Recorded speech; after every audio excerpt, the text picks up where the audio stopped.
So to say it as plainly as I can, healthcare is the single most important thing we can do for America's long-term fiscal health.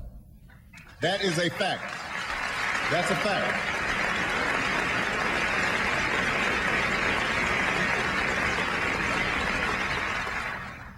It's a fact, and the truth is most people know that it's a fact. And yet, as clear as it is that our system badly needs reform, reform's not inevitable. There's a sense out there among some, and perhaps some members who are gathered here today of the AMA, that as bad as our current system may be, and it's pretty bad, the devil we know is better than the devil we don't.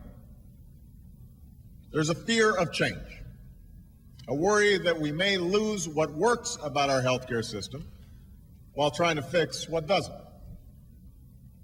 I'm here to tell you I understand that fear, and I understand the cynicism.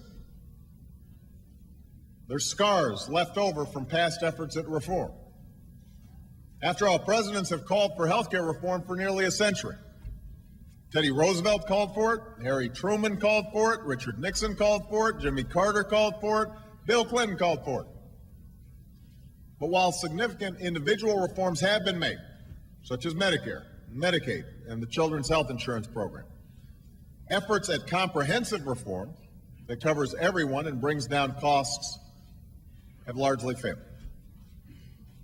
And part of the reason is because the different groups involved, doctors, insurance companies, businesses, workers, and others, simply couldn't agree on the need for reform or what shape it would take.